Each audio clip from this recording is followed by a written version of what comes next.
సాక్ష్యం అంటే మా జాయికి చాలా రోజుల నుంచి ఇంటర్వ్యూస్ అటెండ్ అవుతున్నారు. వాళ్ళు 1 year నుంచి వాళ్ళు ప్రిపరేషన్ చేసింది అన్నీ అటెండ్ అవుతున్నారు, బాగా చేస్తున్నారు, అన్నీ మంచిగా చేస్తున్నారు. లాస్ట్ మినిట్లో వాళ్ళు చెప్తాము అనేసి కొంతమంది ఏమో క్వాలిఫికేషన్ చాలా ఎక్కువ అయిపోయింది, మాకు ఇంత అవసరం లేదు అని, కొంతమంది ఏమో ఎక్స్పీరియన్స్ లేదు కదా బాబు అట్లా అని ఏదో ఒకటి అంటున్నారు. కానీ ఇంటర్వ్యూ మాత్రం బాగా చేస్తున్నారు, చాలా బాగా చేస్తున్నావు, చాలా బాగా చేస్తున్నావు అంటున్నారు. అలా అవుతుంది అన్నట్టు. ఇంకా లాస్ట్ అంటే ఒక 3 months బ్యాక్ ఏదో ఒక మామూలు కంపెనీలో జాయిన్ అయ్యారు. జాయిన్ అయితే సర్లే మేము కూడా ఎక్స్పీరియన్స్ ఉంటుంది కదా, ఏదో ఒకటి ఎక్స్పీరియన్స్ ఉంది అంటే బాగుంటుంది, జాబ్ ఎట్లా ఉన్నా కూడా శాలరీ ఎంత ఇచ్చినా కూడా జాయిన్ అయిపో అంటే జాయిన్ అయిపోయాడు.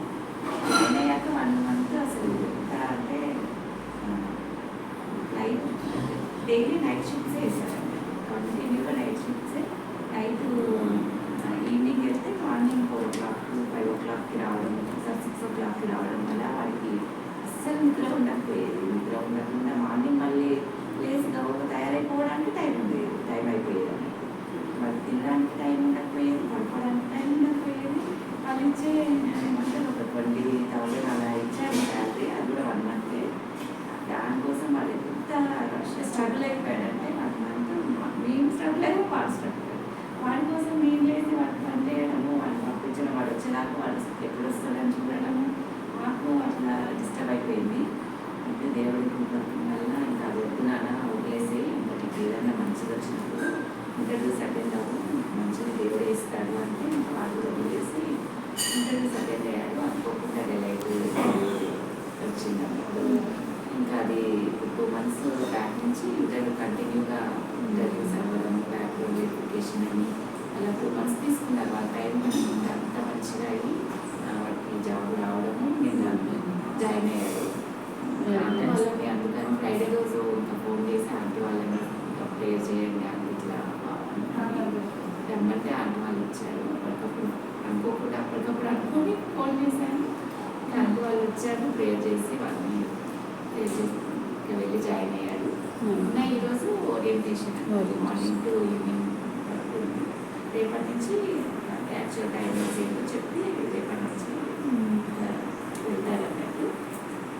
దేవుడు మరి దేవుడు మనకు వాళ్ళ మంచి జాబ్ వాళ్ళకి జాయిన్ అవ్వడం అందరికీ చాలా సంతోషంగా ఉంది. అలాగే ప్రేయర్ చేసిన అంకుల్కి ప్రత్యేకంగా థ్యాంక్స్ చెప్తున్నాను. మన ప్రేయర్ గ్రూప్ అందరూ కూడా వాడి కోసం ప్రేయర్ చేశారు. నాకు తెలిసిన వాళ్ళు, మా ఫ్యామిలీ అందరూ కూడా వాడి కోసం ప్రేయర్ చేశారు. వాళ్ళందరికీ కూడా దేవుడు నామములో ప్రతి ఒక్కరికి థ్యాంక్స్ చెప్పుకుంటున్నాను. అలాగే మా దేవుడు కూడా అన్ని విషయాల్లో కూడా నడిపిస్తున్నాడు. నేను కూడా బైబిల్ ట్రైనింగ్ చేస్తున్నాను, దానికి కూడా దేవుడు మరి జ్ఞానం ఇచ్చి నడిపిస్తున్నాను. అంటే 30 years అయింది మా మ్యారేజ్ అయ్యి, ఈ ఇయర్తో 30 years అవుతుంది. మ్యారేజ్ అయినాక ఒక 1-2 years జాబ్ కొరకు చదవడం హెల్ప్ చేసేదాన్ని. ఫస్ట్ ఇయర్లో ఉన్నప్పుడు మ్యారేజ్ అయ్యింది. అది చేయడము దాంతో ఇంకా చదువు అయిపోయింది అన్నట్టు.